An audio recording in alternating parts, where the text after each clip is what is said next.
자, 우리가 지금 소유리 문답 어디에 왔는지를 한번 좀 살펴보도록 하겠습니다. 소유리 문답에 우리 하나님의 작정을 살펴보고 있습니다. 자, 하나님은 영이시라고 그랬죠. 영원, 불변, 무궁 하신 분이라고.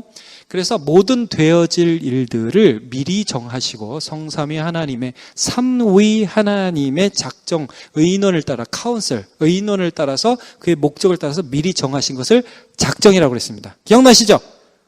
그래서 작정은 무엇과 무엇으로 나타났다. 그래요. 이제 아시는 분이 좀 이 반복의 효과입니다. 창조와 섭리로 나타난다 그랬죠. 그렇죠? 그래서 하나님이 세상을 창조하신 게 작정이라고요. 한번 만들어 볼까? 이게 아니라고 그랬죠. 그 끝을 보시면서 시작을 시작한 게 창조고요. 오늘 이제 오전에 했던 게 재창조라고, 타락했다 재창조. 이 모든 것들이 작정의 가운데 있습니다. 자, 섭리의 가운데인데, 그럼 섭리라는 건 다스릴 섭, 다스릴 리 해서 섭리, 하나님의 다스리심이라고 하는데, 자, 섭리는 또 두 가지로 뭐라고 우리가 배웠느냐 하면, 감사해요. 감동이에요. 보존과 통치. 예. 하나님이 우리를 보존해 주실 때에 하나님이 우리를 다스리시고 계신 거예요. 그리고 통치, 되는 일 하나하나 가운데 하나님의 손길과 하나님의 뜻이 이루어지는 그런 하나님의 섭리가 있죠. 그래서 보존과 통치로 섭리가 이루어진다. 그런데 특별히 인간에 대한 작정에서 우리가 뭘 살펴봤냐면 생명의 언약이라는 걸 살펴봤어요. 하나님이 인간에 대해서 어떤 작정을 하셨냐? 이거 따먹지 마라. 이거 따먹으면 너네 죽는다. 이게 무슨 생명의 언약이냐? 안 따먹으면 생명 줄 거라는 거예요. 하나님은 따먹기를 원하시는 게 아니라 생명을 주기를 원하셨다는 뜻에서 생명의 언약이고 행위의 언약이에요. 자, 우리가 이 부분을 지금 살펴보고 있는데 지난주에 이제 그걸 따먹은 부분에 대해서 우리가 살펴봤고, 자, 이제 오늘은 이게 왜 죄냐? 이게 도대체 뭐가 죄냐? 여러분, 우리 죄 그러면 어떤 게 죄 같아요? 죄면 뭐 사람을 죽이거나, 거짓말을 아주 심하게 하거나, 남을 아주 심하게 미워하거나, 그래야 죄죠? 그런 의미에서 여러분은 다 죄인이 아니죠? 자, 우리 중고등학생들, 그대들이 죄인인가? 맞아요? 어서 정리당당하게, 네, 나 죄인이에요, 나. 이렇게 대답을 했는데. 자, 우리 청년들, 우리가 죄인 맞습니까? 감사해요. 네. 우리 중고등부하고 조금 목소리가 달라요. 힘이 많이 빠졌어. 얘들아, 네. 이렇게 바뀌었어요. 자, 여러분. 우리 죄인인데, 죄에 대한 정의를 좀 살펴봅시다. 오늘 교리문답 두 부분에서 좀 살펴보면, 첫 번째 15문, 두 번째 문을 좀 더 먼저 볼게요. 우리 시조, 그러니까 우리의 첫 번째 부모, first parents라고 되어 있는데, 창조받은 지위에서 타락하게 된 죄는 무엇인가? 우리 시조가 창조받은 지위에서 타락하게 된 죄는, 거기 읽어보죠. 시작. 금하신 열매를 따먹은 것입니다. 자, 여기 금하신 열매라고 되어 있는데, 우리가 뭐 지난주에도 살펴봤지만, 타락하기 전에는 우리가 자유의지가 있었다고 그랬죠. 그래서 이걸 따먹을 수도 있고 따먹지 않을 수도 있었는데, 이걸 이제 따먹은 다음에 타락하게 된 다음에는 의지 자체가 굽어져서 하나님을 대적하게 되었다고요. 자, 그런데 이 따먹는 행위 자체가 어떤 의미가 있냐면, 여기 금했다고 그러죠. 누가 금했습니까? 하나님. 그렇죠? 사람이 금한 거 아니라 하나님이 금했죠. 죄라는 것에 있어서 우리가 좀 분명하게 오늘 가져야 될 개념은 뭐냐면요, 기준이 뭐냐예요. 기준이. 사실 우리가 하나님이라는 기준이 없으면 죄라는 기준이 없습니다. 그래서 여러분 이런 거 있죠. 동성애가 죄입니까? 죄가 아닙니까? 여러분 아주 쉽게 나오죠. 근데 아마 청년들에게는 이게 상당히 고민이 될 수 있는 부분이에요. 여러분 요즘에 데니 시걸인가? 그 영화 나왔대요. 알아요? 봤어요? 저는 좋은 영화인 줄 알았어요. 근데 광고만 봤어요. 그랬더니 제가 좋아하는 남자 배우였어요. 그 무슨 영화였죠? 레미제라블에 나왔어요. 레미제라블에 그 분이 나왔어요. 그래서 굉장히 좋아하는 배우였는데 이 배우가 갑자기 여자가 되는 거예요. 남자인데. 그래서 미칠 것 같아요. 근데 그 배우가 인터뷰하는데 자기는 그 배우 역할을 하면서 되게 감동받았대요. 그러면서 나를 이해해준, 내가 여자로 태어났는데 남자의 몸을 갖고 있는데 그런 나를 이해하는 사람들을, 그런 사람들에게 굉장히 감동을 받았다는 얘기를 쭉 하더라고요. 여러분, 그런 거를 우리가 볼 때 기준이 없으면 인간적으로 이해할 수 있겠죠. 그리고 여러분, 제가 이제 동성애에 대해서 나중에도 얘기할 수 있겠지만 그 사람들도 똑같이 불쌍히 여겨야 할 사람입니다. 그러나 그것이 옳거나 그렇게 해도 된다는 건 절대로 아니에요. 왜냐하면 이제 기준의 문제예요. 기준. 우리는 어떤 기준에서 사람을 보고 어떤 기준에서 행동을 파악하고 있느냐는 거죠. 거짓말이라는 것도 어떤 기준에서 내가 하니까 참 안 좋다. 여러분,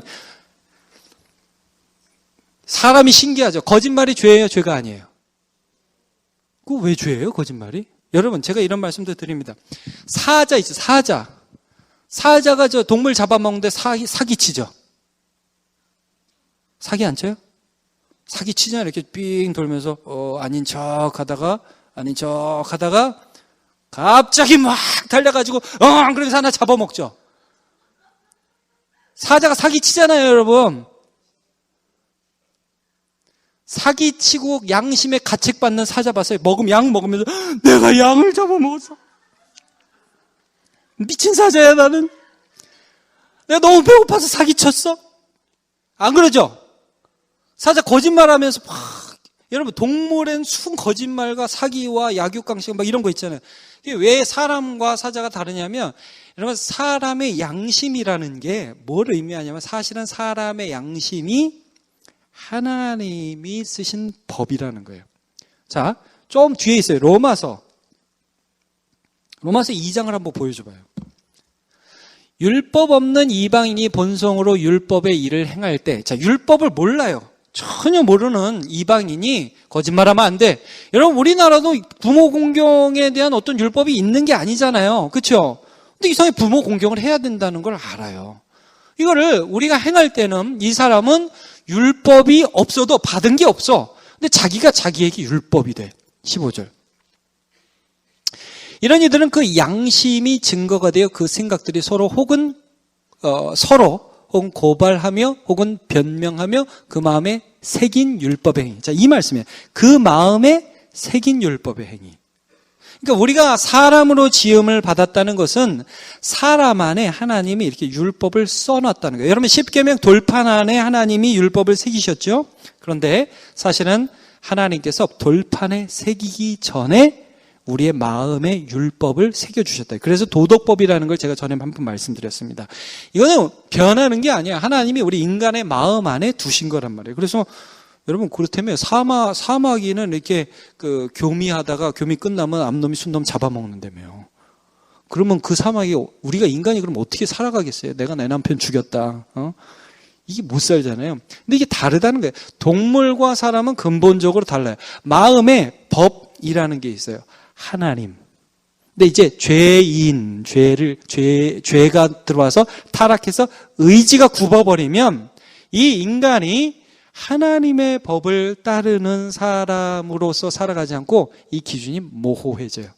하나님이 기준이 아니라 내가 기준. 그래서요, 부모 공경도 하나님을 따르기 위해서 공경하는 게 아니라 내 기분이라면 내 기분.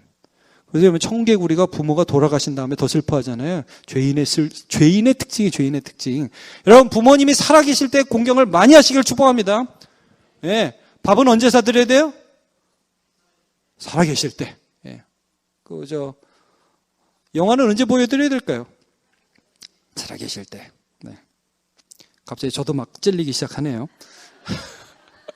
자, 참 이게 참 부담스러운 자리입니다. 예, 하여튼 그런 거. 원로 목사님 계신가요, 지금? 안 보이시네? 어디 계셔요? 어디 가셨어요? 안 보이시네? 예, 알겠습니다.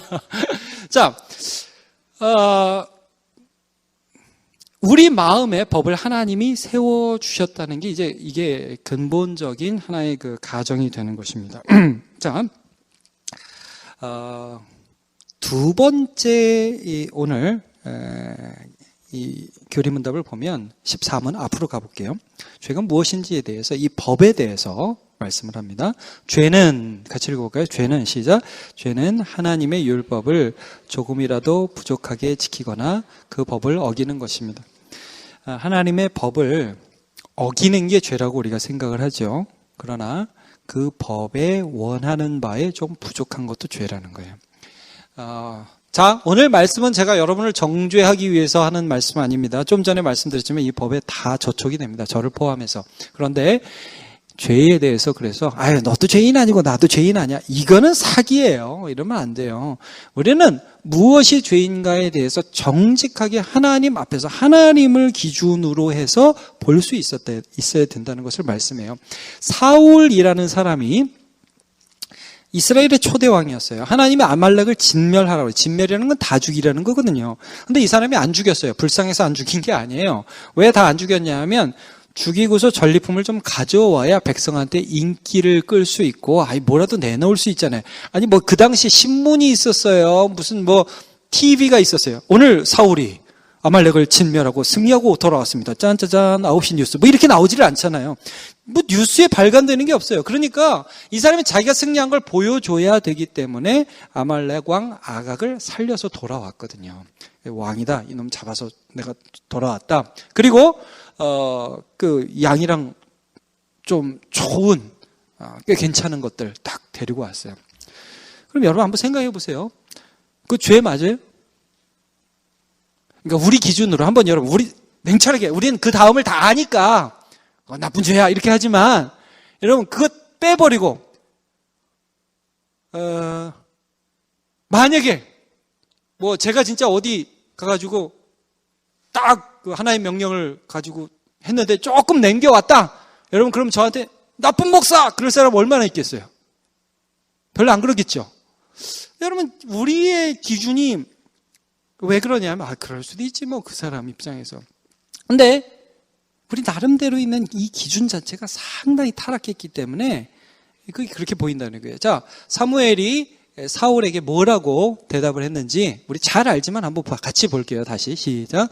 사무엘이 이르되 여호와께서 번제와 다른 제사를 그의 목소리를 청종하는 것을 좋아하심같이 좋아하시겠나이까?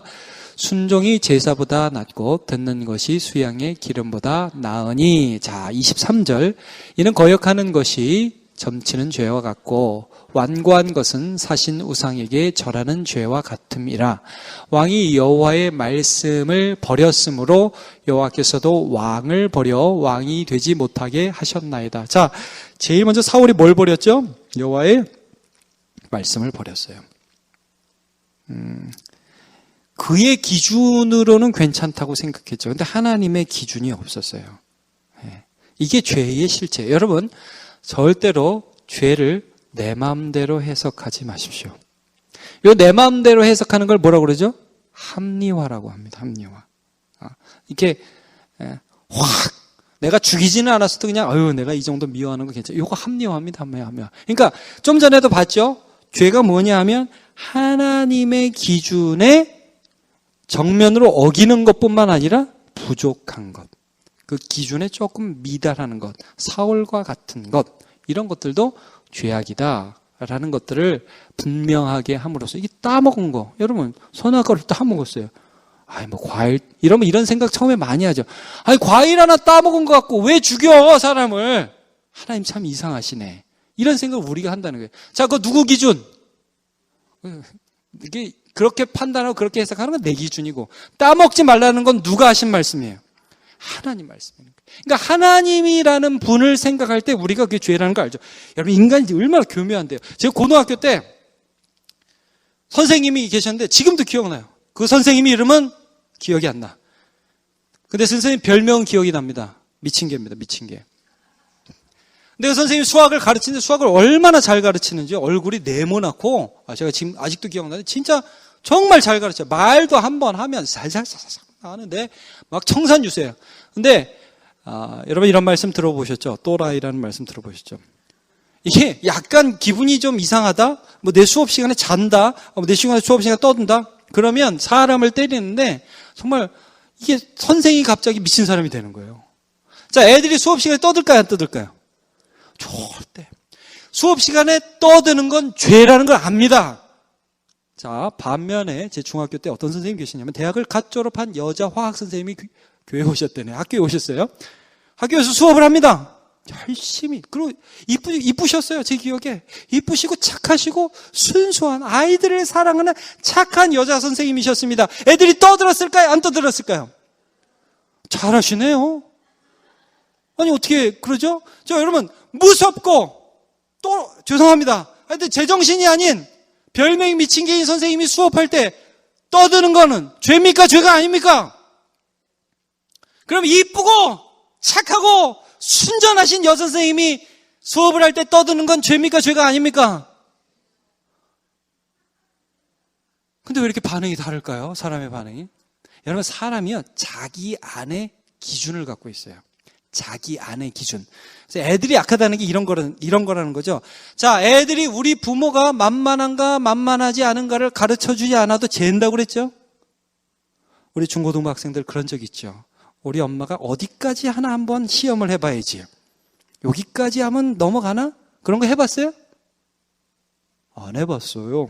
이미 빠른 시간에 그게 결정 난 겁니다. 아주 어릴 때 안 통하는구나. 이게 결정. 끊임없이 시험하면 이제 이게 힘들어지는데 여러분 이게 뭐냐면요. 자기 안의 기준이라는 게 위험한 거예요. 자기 안의 기준. 하나님이 기준이 되셔야 돼요. 그래서 날마다 나의 죄를 보게 되는 게 그게 오히려 복이에요. 나 괜찮아. 나 저 사람보다 괜찮아. 이 정도는 해도 돼 하면서 살아가는 게 복이 아니라 하나님이라는 기준을 갖게 되는 거예요. 그리고 여러분 우리가 요셉이 그 종으로 있을 때에 보디발의 아내가 나하고 같이 요셉이 잘생겼다고 성경에 기록되어 있죠. 요셉이 잘생겼어요. 요셉 나하고 같이 이렇게 하는데 요셉이 거기에 대해서 뭐라고 대답을 하죠? 그거 한번 보세요. 창세기 39장 9절에 보면 이 집에는 나보다 큰 이가 없으며 주인이 아무것도 내게 금하지 아니하였어도 금한 것은 당신뿐이. 잘 보세요. 주인이 금했죠. 그렇죠? 이 여자는 내 마누라다. 다 금하지 않아요. 주인이 금했어요. 당신은 그의 아내가 됨이라. 그런즉 내가 이 큰 악을 행하여. 누구에게 죄를 짓죠? 하나님. 그러니까 여러분 요셉 안에 지금 누가 기준이 되고 있는 것입니까?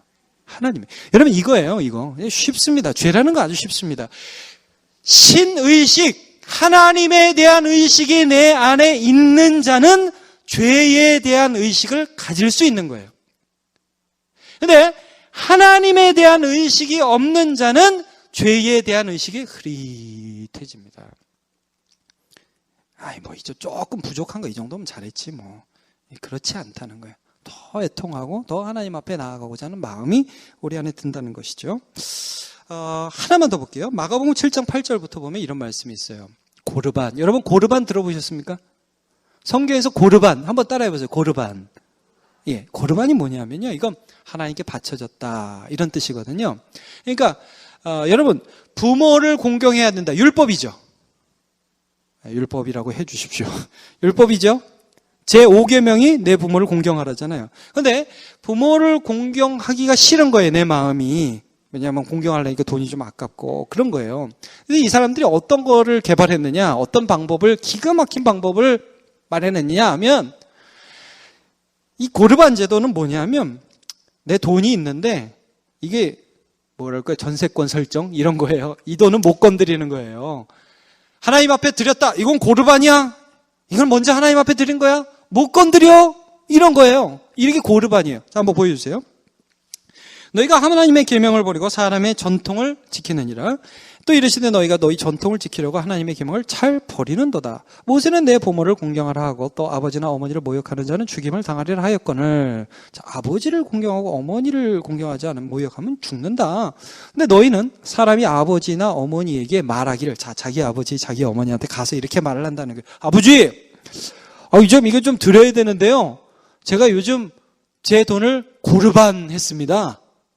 그럼 끝나는 거예요. 왜냐하면 이건 못 건드리고는 전세권 설정했거든요.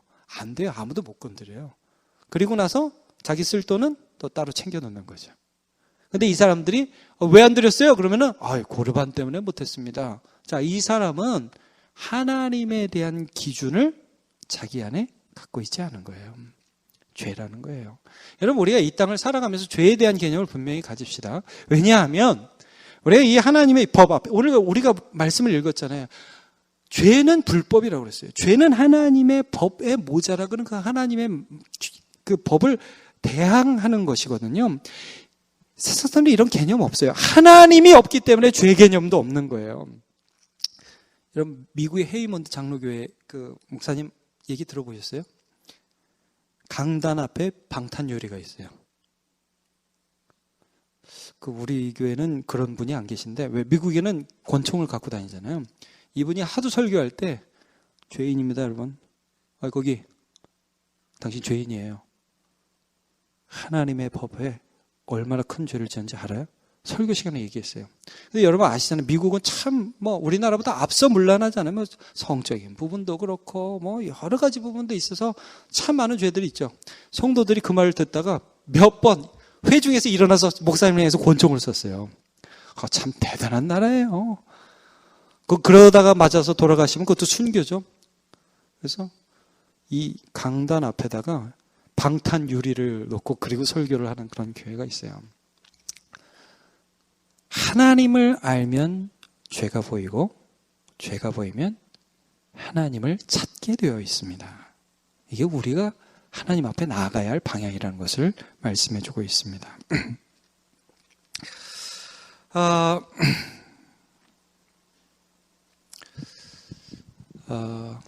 여러분, 우리가 하나님을 향한 이 기준에서 나와 말씀을 보았으면 좋겠습니다. 제가 예전에 말씀을 한번 듣는데, 크리스 에리슨이라는 목사님이 한번 집회를 하셔서, 외국분인데, 그분의 집회 가운데 이런 간증을 한번 들은 적이 있어요. 이분이 제가 영국분으로 기억하는데, 한 나이 많은 노인 여자분, 영국 교회에서 참 신실하고 교회를 참 열심히 섬기는 한 여자분이 자기를 찾아와서 이런 말을 하는 거를 들었다고 그 집회 시간에 얘기를 하시더라고요. 이 여자분이 젊을 때에, 크리스 에리슨 목사님도 워낙 나이가 많고 그분이 만난 그 여자분도 나이가 많으니까 90년대 초반으로 여겨져요. 이 여자분이 젊을 때에 자기가 하나님의 말씀과 모든 상황 가운데에서 하나님이 자신을 중국 선교로 부른다는 확실한 콜링을 받았대요. 확실한 콜링을. 그러니까 여러분, 혹시 선교사가 되라는 그런 부름 받은 적 있습니까? 이제 어설프게 일어나지 마세요. 제가 이제 이 부분에 대해서도 청년들 더 나중에 얘기할 때가 있을지 모르겠지만, 갑자기 목회자 사모 되겠다고 어설프게 일어나고 선교사 되겠다고 일부러 확신 없는데 그렇게 하지 말아요. 천천히 하나님의 인도하심을 봐야 돼요. 근데 이분은 좀 특별한 경우에, 여러분 저도 목사 되는데 저 목사 안 되겠다고 굉장히 노력했거든요. 근데 20대 후반에 개인적으로 제가 말씀을 보고 사람을 만나는데 제가 이 말씀을 전하지 않고는 견딜 수 없는 뜨거움을 20대 말에 주셨던 경험이 있어요, 제가. 그래서 저도 도망치다가 목사가 돼서 부산으로 도망치다가 독산동으로 잡혀왔잖아요. 그러니까 이게 콜링이라는 게 있어요. 이분이 무슨 말을 하냐면, 내가 20대에 하나님이 분명히 부르는 걸 내가 느꼈다. 근데 내가 타협을 했다. 하나님, 꼭 중국 가야 됩니까? 여기서 하겠습니다.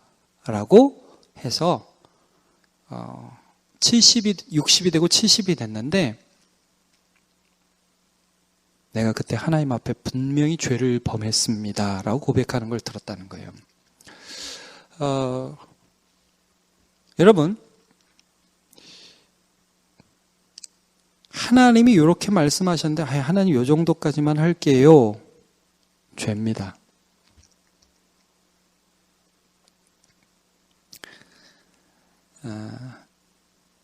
하나님이 이렇게 부르셨는데 저는 여기까지만 순종하겠습니다. 죄입니다. 이 총알이 날아올지 모르겠는데.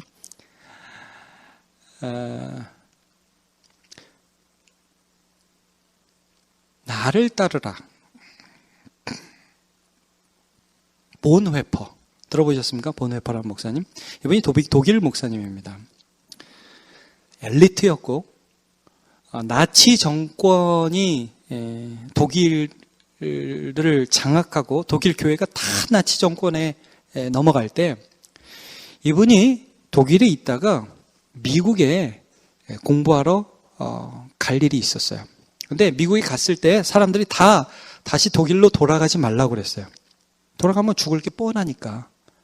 근데 이분이 말씀을 묵상하는데 이 말씀이 갑자기 들어오더래요. 디모데후서 2장 9절 말씀이. 여러분 이 말씀 기억나세요? 너는 어서 속히 내게로 오라. 이 바울 사도가 한 말이고 디모데한테 한 말이거든요. 야, 나 지금 감옥에 있는데 너 와라. 너는 겨울 전에 어서 오라.